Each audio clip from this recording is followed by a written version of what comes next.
యథావిధిగా ఆ డబ్బును తీసుకెళ్లి బావిలో పడేయమన్నాడు. నాన్న, ఆ డబ్బు కోసం బస్తాలు మోస్తే ఒళ్ళు హూనమైంది. కష్టపడి సంపాదించాను. నేను ఈ డబ్బును పారేయలేను అన్నాడు. ఇది నా కష్టార్జితమని అన్నాడు. కొడుకుకు డబ్బు, శ్రమ విలువలు తెలిసాయి.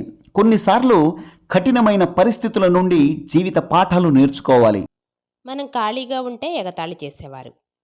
కొందరు మనం మంచిగా బ్రతికితే అబ్బా వాళ్ళకేంటి అని అంటారు. అదేమీ లేకుంటే చులకనగా చూస్తూ నవ్వుతారు. సంపద శాశ్వతం కాదు. మన జీవితం శాశ్వతం కాదు. శాశ్వతంగా నిలిచేది ఒక్కటే. అదే మన మంచితనం. మనిషి నాశనానికి ప్రధాన కారణాలు రెండు: ఎవరో చెప్పింది వినడం, విన్నదాన్ని ఇంకొకరికి చెప్పడం. జీవితం సముద్రపు అల వంటిది. దాని ముందు అందరూ సమానమే. ఎవరైనా తల వంచి తప్పుకోవాల్సిందే. ఎదురు తిరిగిన వారు కాలగర్భంలో కలవవలసిందే. అవసరం, ఈ పదానికి నిజమైన అర్థం